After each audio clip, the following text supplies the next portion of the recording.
बाद जो शासक बनता है वो कौन बनता है? हमीर। देखो हमीर देव किसके बाद शासक बनता है? जेतर सिंह के बाद शासक कौन बनता है? हमीर देव बनता है। हमीर देव का जो कार्यकाल था 1282 ईस्वी से लेकर 1301 ईस्वी तक इनका जो कार्यकाल था किनका था? हमीर का। हमीर शासक बनते ही सबसे पहले भीमरस के राजा अर्जुन को पराजित करके मांडलगढ़ से कर व्यवस्था लागू करता है। तो सबसे पहले देखो शासक बनने के बाद सबसे पहले शासक बनते ही ने सबसे पहले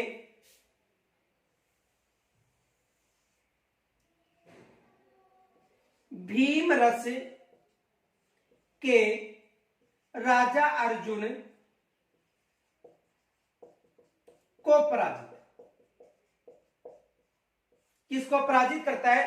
भीमरस के राजा अर्जुन को पराजित करता है। कौन करता है? यानी शासक बनता है 1282 में और 1301 तक रणथंबोर पर हमीर देव चौहान ने शासन किया था। इन्होंने अपने शासन काल में 17 युद्ध किए थे, जिनमें 16 युद्धों में इन्होंने विजय प्राप्त की थी। तो शासक बनते ही सबसे पहले इन्होंने भीमरस के राजा अर्जुन को पराजित करके मांडलगढ़ क्षेत्र से या मांडलगढ़ में कर व्यवस्था लागू करता है। पराजित करके मांडलगढ़ में कर, जो मांडलगढ़ क्षेत्र था तो मांडलगढ़ में कर लागू करता है। यानी भीमरस के राजा अर्जुन को पराजित करके मांडलगढ़ से कर व्यवस्था लागू करता है। उसके बाद दक्षिण क्षेत्र में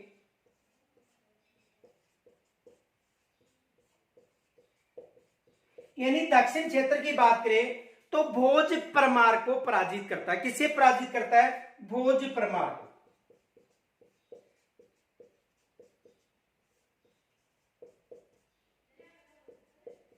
यानी किसे पराजित करता है? भोज परमार को पराजित करता है। तो देखो हमीरदेव चौहान 1282 से 1301 तक इसका कार्यकाल रहा था। सबसे पहले भीमरस के राजा अर्जुन को पराजित करता है। इसको पराजित करने के बाद मांडलगढ़ में कर व्यवस्था लागू करता है। उसके बाद दक्षिण क्षेत्र में भोज परमार को पराजित करता है। फिर उत्तर दिशा की तरफ ये अभियान प्रारंभ करता है। किस दिशा की तरफ? उत्तर दिशा की तरफ अभियान प्रारंभ करता है।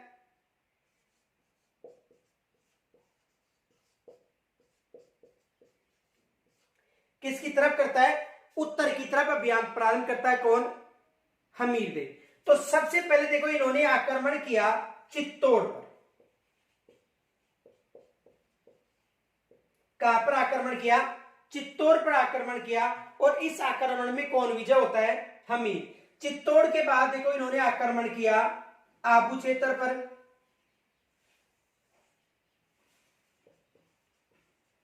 आबू पर भी कौन विजय होता है? हमीरदेव। आबू के बाद देखो इन्होंने काठियावाड़, देखो काठियावाड़ भी आ सकता है या वर्धनपुर पर आक्रमण किया। तो भोज परमार को पराजित करके उत्तर दिशा की तरफ चित्तौड़ पर आक्रमण किया, आबू पर आक्रमण किया, फिर काठियावाड़ वर्धनपुर पर आक्रमण किया। उसके बाद इन्होंने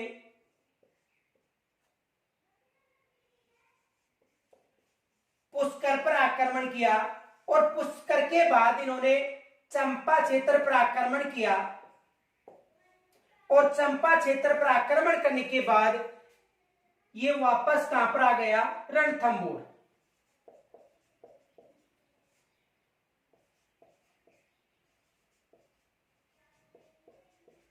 किस क्षेत्र में आ गया था वापस? रणथंबोर क्षेत्र। तो देखो हमीरदेव 1282 में शासक बनता है। सबसे पहले भीमरस के राजा अर्जुन को पराजित किया, मांडलगढ़ में कर व्यवस्था लागू की। उसके बाद दक्षिण क्षेत्र में भोज परमार को पराजित किया। उसके बाद उत्तर की तरफ चित्तौड़, आबू, वर्धनपुर, काठियावाड़, पुष्कर व चंपा क्षेत्र पर आक्रमण करके पुनः कहां पर आ गया? रणथंबोर क्षेत्र आ गया।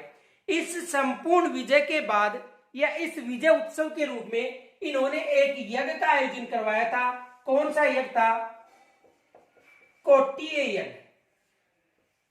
कौन सा यज्ञ था? कोट्टीय यज्ञ कराया था। इस संपूर्ण विजय के बाद, ये याद रखना, संपूर्ण विजय के बाद इन्होंने कौन सा यज्ञ करवाया था? कोट्टीय यज्ञ कराया था। और इसका जो राजपुरोहित था, एग्जाम में प्रश्न बन सकता है, विश्वरूप था। इसका राजपुरोहित कौन था? राजपुरोहित। जो राजपुरोहित था वो कौन था? विश्वरूप। जो अश्वमेध यज्ञ के सम्मानी यज्ञ था, कौन सा यज्ञ था? कोट्टीय यज्ञ।